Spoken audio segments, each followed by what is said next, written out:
हाय, आपके साथ मैं हूँ Surabhi Sharma. India TV YouTube channel subscribe करिए, बेल आइकन दबाएं।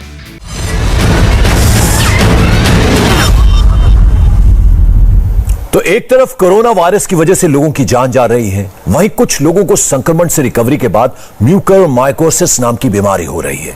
इस बीमारी को अगर आसान शब्दों में आपको समझाएं तो इसे ब्लैक फंगस कहते हैं। देश के कई स्टेट्स में ब्लैक फंगस के केसेस सामने आ रहे हैं। इसकी वजह से लोगों को अपनी आंखों के साथ साथ जान भी गंवानी पड़ रही है। तो कितनी खतरनाक ये ब्लैक फंगस की बीमारी, आप इससे अंदाजा लगा सकते हैं। देश के कई राज्यों के हम अस्पतालों की बात करें तो वहां स्पेशल बोर्ड बनाकर ब्लैक फंगस के मरीजों का इलाज किया जा रहा है। लेकिन बड़ा सवाल ऐसे में ये उठता है कि आखिर ब्लैक फंगस होता क्या है और क्यों कोरोना के मरीजों पर यह अटैक कर रहा है, इसे आज हम समझेंगे। हमारे साथ अहमदाबाद से दो डॉक्टर्स जुड़ रहे हैं। डॉक्टर हार्दिक शाह जो ENT सर्जन हैं वो हमारे साथ जुड़ेंगे और साथ ही साथ हमारे साथ डॉक्टर सपन है जो प्लास्टिक सर्जन है वो भी जुड़ेंगे। तो बड़ा सवाल ऐसे में यह है कि ब्लैक फंगस का जो खतरा है किनको सबसे ज्यादा, यानी अगर कोविड किसी को हो गया है क्या उसके बाद भी ये हो सकता है और क्यों होता है, लोगों ने ऐसा क्या किया होगा जिसकी वजह से ये खतरा इतना ज्यादा बढ़ जाता है, इसके सिम्टम्स क्या हैं, लक्षण क्या हैं, इसे मॉनिटर कैसे करें और कब मेडिकल एडवाइस लिए, तमाम तरह के सवाल हैं जिनको हम समझेंगे। डॉक्टर सपन अब हमारे साथ जुड़ गए। डॉक्टर सपन, स्वागत आपका इंडिया टीवी पर। सर, ये सबसे पहले बताइए कि क्या हर कोरोना का जो मरीज है उसको ब्लैक फंगस का खतरा है? हाँ, जिसका शुगर ज़्यादा रहता है शरीर में उनको ब्लैक फंगस का खतरा सबसे ज़्यादा रहता है। ऐसा नहीं कि हर कोरोना मरीज को रहता है, बट जिसकी इम्यूनिटी कम होती है उसको बहुत ज़्यादा खतरा रहता है। बाकी मरीजों को खतरा है लेकिन उतना ज़्यादा नहीं। सर, उसके अलावा कि जो कोरोना के मरीज हैं ब्लैक फंगस से वो बचें, उसके लिए उन्हें क्या क्या स्टेप्स उठाने चाहिए, क्या कुछ करना चाहिए सर? जैसे ही वो कोरोना से बाहर आ जाते हैं तभी उनको अपने शुगर लेवल का डेफिनेटली बहुत ध्यान रखना चाहिए। उसके अलावा फल या फ्रूट अच्छी तरीके से खाना चाहिए। अपनी इम्यूनिटी है उसको सबसे ज़्यादा रखनी चाहिए और उसके अलावा सुबह उठ के योग या ऐसा कुछ करें जिसकी इम्यूनिटी ज़्यादा रहे, वो चीज़ रेगुलरली करनी चाहिए। उससे उनको बहुत फ़ायदा होता है। और अगर उनको लगता है कि कुछ सर में दर्द हो रहा है, कोई भी सिम्टम्स लगे तो जल्दी जाके डॉक्टर से सलाह लेनी चाहिए। डॉक्टर सपन, क्यों होता है? लोगों ने ऐसा क्या गलती उनसे हो गई होगी कि उसका खतरा उनमें बढ़ गया है? इसके बारे में अगर कुछ बता पाएं आप। देखो, ऐसा होता है कि म्यूकरमाइकोसिस का जो फंगस है वो सभी जगह होता है, सभी एटमॉस्फेयर में होता है, अपने नाक में भी होता है, अपने शरीर में होता है।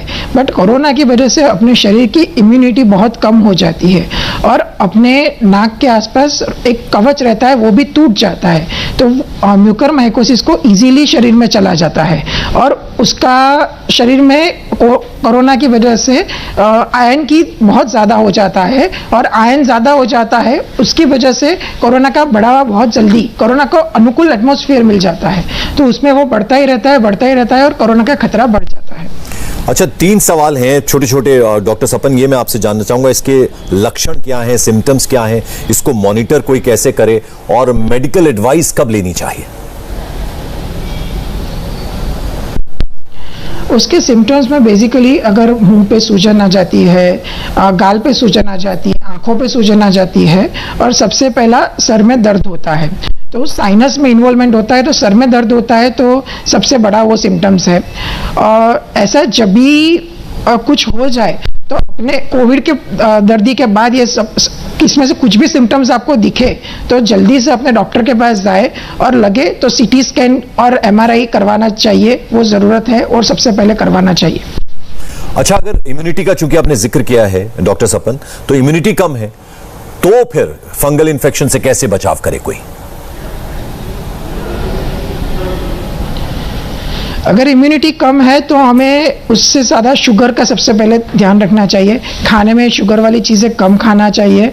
उसके अलावा हो सके तो फल या फ्रूट, स्पिनच जैसे इम्यूनिटी बढ़ती है वो चीज़ें ज़्यादा खानी चाहिए और सुबह उठ के योग या ऐसा कुछ कर सके जिससे अपना मन प्रफुल्लित रहे और सब कुछ अच्छा होए तो ज़्यादा अच्छा है। इम्यूनिटी बढ़ सकती है और शुगर पे ज़्यादा कंट्रोल रखना चाहिए। डॉक्टर सपन, इस बार जो सेकंड वेव आई है, बहुत से लोगों को स्टेरॉइड्स लेना पड़ा है, बल्कि ज्यादातर लोगों को स्टेरॉइड्स लेना पड़ा है। तो अगर स्टेरॉइड लिया हो, उसके अलावा नाक लगातार बह रही हो, तो इस तरह के सिम्टम्स अगर किसी पर आ रहे हो तो उन्हें कुछ एडवाइस देना चाहेंगे आप? हाँ, अगर स्टीरॉयड एक ऐसी चीज़ है जो हमारे शरीर की इम्यूनिटी कम करती है और शरीर में शुगर का प्रमाण भी बढ़ाती है।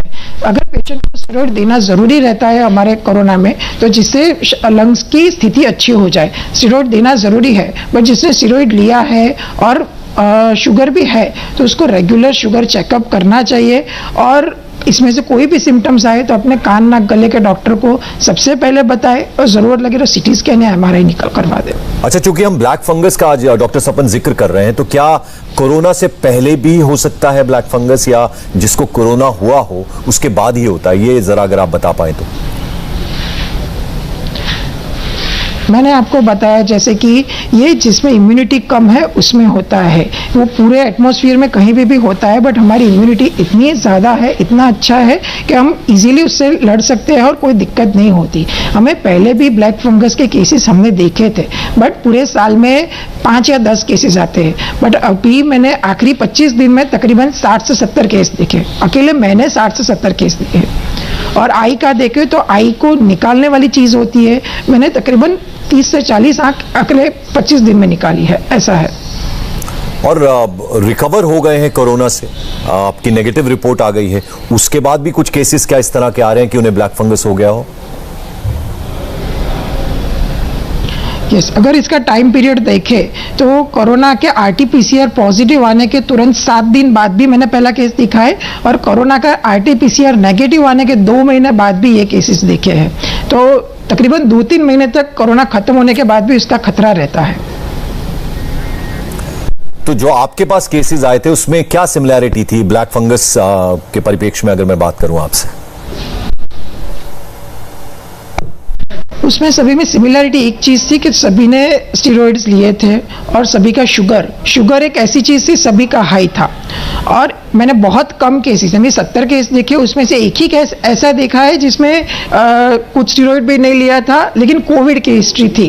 कोविड की हिस्ट्री सभी पेशेंट में कॉमन थी। अच्छा डॉक्टर सपन, जैसा कि आपने बताया कि आप अगर किसी को कोरोना हुआ, पॉजिटिव हुआ, उसके बाद आइसोलेशन में वो रहे, या फिर चलिए उन्हें अस्पताल भी जाना पड़ा, स्टेरॉइड्स लेने पड़े और फिर वो ठीक हो गए हैं, तो क्या उसके बाद किस तरह की एहतियात उन्हें बरतनी है, किस बात का ख्याल रखना है? क्योंकि ब्लैक फंगस आप कह रहे हैं कि उसकी प्रोबेबिलिटी बनी रहती है। उसके बाद जितना हो सके शुगर का कंट्रोल रखें, शुगर का कंट्रोल रखने अपने शरीर की इम्यूनिटी बढ़ाए, वो ही बेसिक चीज़ है। सुबह उठ के अच्छी तरीके से रेगुलर काम करें, उसमें उससे डरने की ज़रूरत नहीं है। ब्लैक फंगस से डरने की बिल्कुल भी ज़रूरत नहीं है। वो ऐसा नहीं है कि आप ऐसे ही बाहर जाओगे तो आपको लग जाएगा, वो कहीं पे भी होता है, बट हमारे शरीर के अंदर भी होता है। बट अपनी इम्यूनिटी बढ़ाओ, उससे यही उसका सबसे ज़्यादा इलाज है। हाँ, थोड़ा बहुत है कि थोड़ी दवाइयाँ है जो डॉक्टर से आप मिलके जान कर सकते हैं कि अगर आपको बहुत दिनों तक अस्पताल में रहे हो, बहुत दिनों तक स्टीरॉयड लिए हैं, तो थोड़ी दवाइयाँ लेके उससे जिसको ज़्यादा खतरा है उसको दे सकते हैं।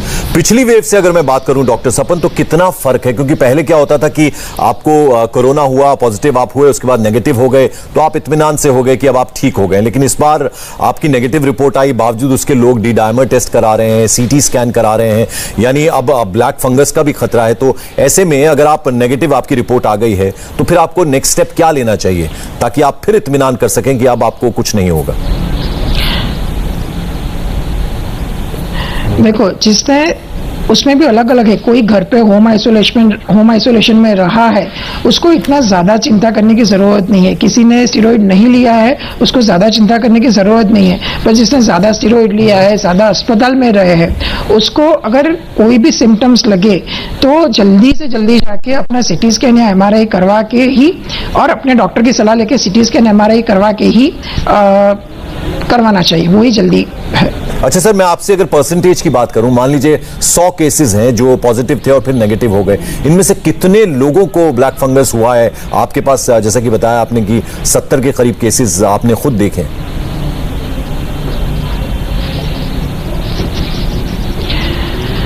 अगर मैं अस्पताल में देखूं तो मैं ऐसे ही बोलता हूं कि एक अस्पताल में 100 पेशेंट भर्ती है, उसमें से 1 या 2 केस मिनिमम मुझे मिलते हैं। ऐसा कोई पर्टिकुलर मैं नहीं बोल सकता, बट हाँ 100 केस में से 2 या 3 केस को मुझे अस्पताल में मिले हैं, ऐसा है।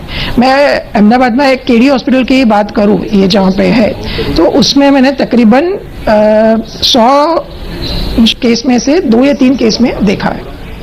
बिल्कुल। तो जैसा कि डॉक्टर सपन बता रहे हैं कि आपको एहतियात बरतने की ज़रूरत है, यानी शुगर जो कंटेंट है वो आपको कम लेना है। जैसा कि डॉक्टर सपन बता रहे हैं, ये आपको एहतियात ज़रूर बरतनी है, क्योंकि जिनका शुगर इंटेक ज़्यादा है उनमें ये प्रोबेबिलिटी ज़्यादा होती है, क्योंकि ब्लैक फंगस ख़तरनाक है। डॉक्टर सपन भी बता रहे हैं कि लगभग 70 केसेस अगर उन्होंने देखे हैं तो उसमें 1 या 2 पेशेंट्स जो हैं वो ब्लैक फंगस के ज़रूर निकले हैं, और उनमें ज़्यादा ये पाया गया है ब्लैक फंगस जिनका कि शुगर बढ़ा हुआ था। यानी अगर डायबिटीज किसी को है तो उनमें ये खतरा बराबर बना रहेगा, और साथ ही साथ शुगर इंटेक काफी कम करना है, जैसा कि डॉक्टर सपन बता रहे हैं। और इम्यूनिटी जो है वो कैसे बढ़ाई जाए, और सुबह आप अपना काम करते रहें, इससे डरे ना, लेकिन जो एहतियात है वो बरतनी बहुत जरूरी है, क्योंकि अगर आप ऐसा करेंगे तभी जाकर आप इससे बच सकते हैं। हमारे साथ इस वक्त डॉक्टर हार्दिक शाह भी जुड़ गए हैं। आप ENT सर्जन हैं, अहमदाबाद से हमारे साथ जुड़ रहे हैं। डॉक्टर हार्दिक, इंडिया टीवी पर स्वागत आपका। सर, ब्लैक फंगस के बारे में हम बात कर रहे हैं, तो ये अचानक बहुत ज्यादा बड़ा है, इसके केसेस जो हैं बहुत ज्यादा आप सामने आने लगे हैं। ये क्या नई तरीके की बीमारी है?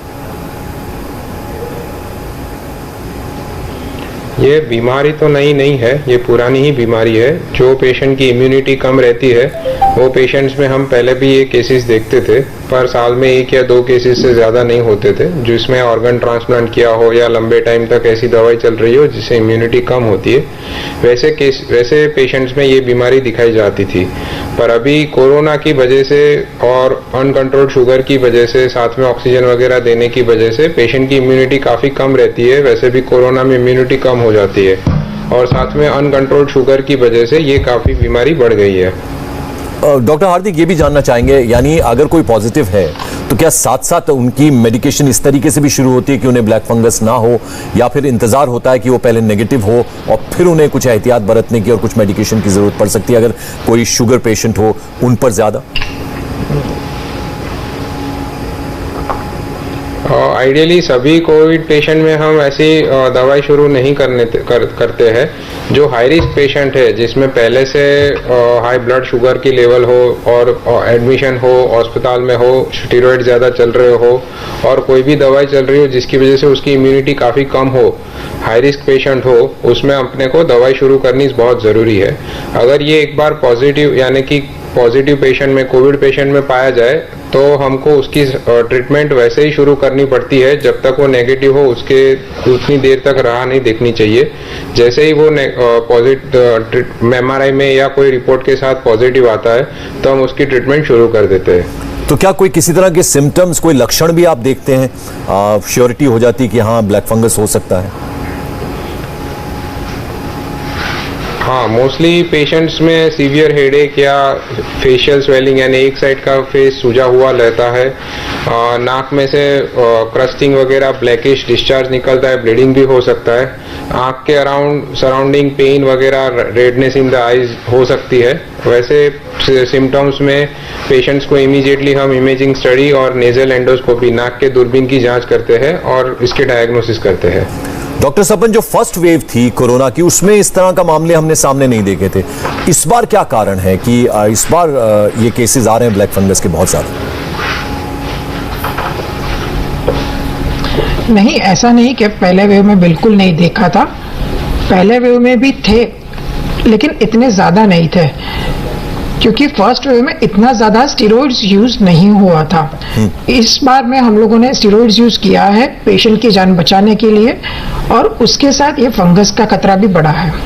और दूसरा, ये इस बार नंबर ऑफ केसेस भी ज्यादा है कंपेयर टू फर्स्ट वेव में। जी डॉक्टर हार्दिक शाह, आपकी रिपोर्ट अगर नेगेटिव आती है उसके बाद क्या आप इत्मीनान रखें कि अब आप ठीक हो गए हैं, या फिर कुछ और टेस्ट आप बताएंगे हर किसी पेशेंट को कि वो टेस्ट करवा लें ताकि पूरे श्योर हो जाएं कि कोई अब खतरा नहीं है किसी तरह का?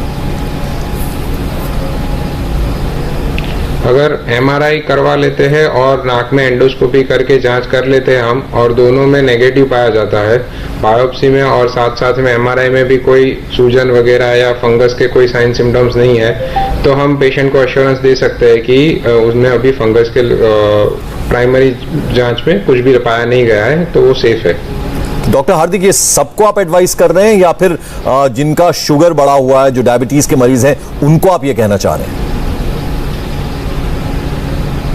नहीं, जो हाई रिस्क पेशेंट है जिसमें शुगर ज़्यादा है, लंबे टाइम तक स्टीरॉइड्स वगैरह ले चुके हैं और ऐसे साइन सिम्टम्स दिखने को मिल रहे हैं जिसमें उनको आई स्वेलिंग वगैरह, सीवियर हेडेक वगैरह हो रहा है, उनमें हम एडवाइस करते हैं। हर एक पेशेंट में एडवाइस नहीं करना चाहिए। अच्छा, डॉक्टर सपन, कोरोना नेगेटिव होने के बाद किन किन बातों का ख्याल रखें, खास तौर पर वो पेशेंट जिनको डायबिटीज है और काफी बड़ा हुआ है लेकिन अब वो ठीक हो गए, उन्हें क्या एहतियात बरतनी चाहिए, क्या क्या करना चाहिए, अपनी डेली रूटीन को किस तरह से उनको निर्धारित करना चाहिए? डेली रूटीन में अपना शुगर चेक करते रहें। शुगर बढ़ना नहीं चाहिए। अगर शुगर बढ़ रहा है तो ज़रूरत लगे तो इंसुलिन ले ले या फिर शुगर कंट्रोल करने की दवाइयाँ शुरू कर दें। शुगर तो कंट्रोल होना ही चाहिए। उसके अलावा अपना जो खाना है उसमें शुगर कम कर दे और फल या फ्रूट ऐसी चीज़ें ज़्यादा खा सके तो वो अच्छा है। और सुबह उठ के योग और वो मैंने जो बोला वो तो करना ही चाहिए। और डॉक्टर हार्दिक शाह, किस तरह का नुकसान ब्लैक फंगस कर रहा है? आंखों पे सीधा सीधा ये अटैक करता है, उसके अलावा जान भी चली जाती है इससे। ब्लैक फंगस एक बहुत अग्रेसिव फंगस हम मान सकते हैं। वो अपनी जो नाक और मुंह की और आंख की जो म्यूकोजा यानी चमड़ी होती है उसके अंदर ही वो ग्रो करता है और तुरंत ही ग्रो करके वो जो भी ऑर्गन है उसको वो डेड बना देता है। वो पूरा ब्लैकिश हो जाता है, ब्लड सप्लाई नहीं मिलता उसकी वजह से। तो आंखों में भी आई साइट चली जाती है, नाक के अंदर जो साइनस है वो उसकी पूरा लाइनिंग चला जाता है, अपना जो तलिया होता है मुंह के अंदर ऊपर वो भी खराब हो सकता है और अल्टीमेटली अगर वो उससे भी आगे फैल गया तो ब्रेन के अंदर भी जा सकता है और अल्टीमेटली पेशेंट की डेथ भी हो सकती है इसमें। डॉक्टर सपन, कितनी फास्ट ये अटैक करता है, कुछ इस बारे में अगर बता पाए आप? इसके बारे में अगर कुछ बताऊं तो पहले नाक में होता है, उसके 2 या 3 दिन बाद अगर ये एग्रेसिव होता है, पेशेंट का शुगर फिर भी कंट्रोल नहीं होता, पेशेंट डायग्नोस नहीं करता, तो 3 या 4 दिन में नाक से आंख में चला जाता है और आंख में एक बार विजन चला गया एक आंख में, फिर भी पेशेंट कोई ट्रीटमेंट नहीं ले रहा है या उसको ट्रीटमेंट देने में देरी हो गई तो दूसरी आंख में भी चला जाता है, दूसरी आंख की भी नज़र चली जाती है और उसके बाद भी पेशेंट की ट्रीटमेंट नहीं होती तो ब्रेन तक भी पहुंच जाता है। तकरीबन 1 या मैक्सिमम 1.5 हफ्ते में ये मगज तक पहुंच सकता है। डॉक्टर हार्दिक, आखिर में मैं आपसे जानना चाहूंगा, जो इंडिया टीवी के दर्शक आपको सुन रहे हैं, देख रहे हैं, उनको आप क्या कहना चाहेंगे, क्योंकि ये डरा बहुत ज्यादा रहा है?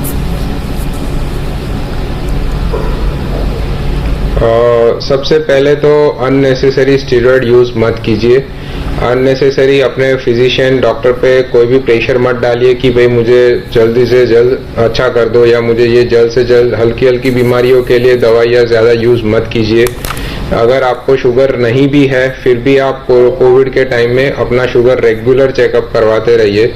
अगर आप स्टेरॉइड ले रहे हो तो कोई फिजिशियन के अंडर सुपरविजन में आप टैबलेट लीजिए, प्रॉपर डोजेज में लीजिए और जब उसको कम करना हो तब करना चाहिए। और जैसे ही आपको कोई भी साइन सिम्टम्स ऐसे नज़र में आए कि जिससे प्रॉब्लम हो कि आपको आई साइट में प्रॉब्लम है, सूजन है, हेडेक है, तो तुरंत के नज़दीक में ENT डॉक्टर, ऑफ्थेल्मोलॉजिस्ट या क्रिटिकल केयर स्पेशलिस्ट डॉक्टर को या इन्फेक्शन स्पेशलिस्ट के पास आप जा सकते हो और उसकी जाँच करवा के इलाज करवा सकते हो। डॉक्टर हार्दिक शाह, डॉक्टर सपन, आपने ब्लैक फंगस के बारे में इतनी ज़रूरी जानकारी दी।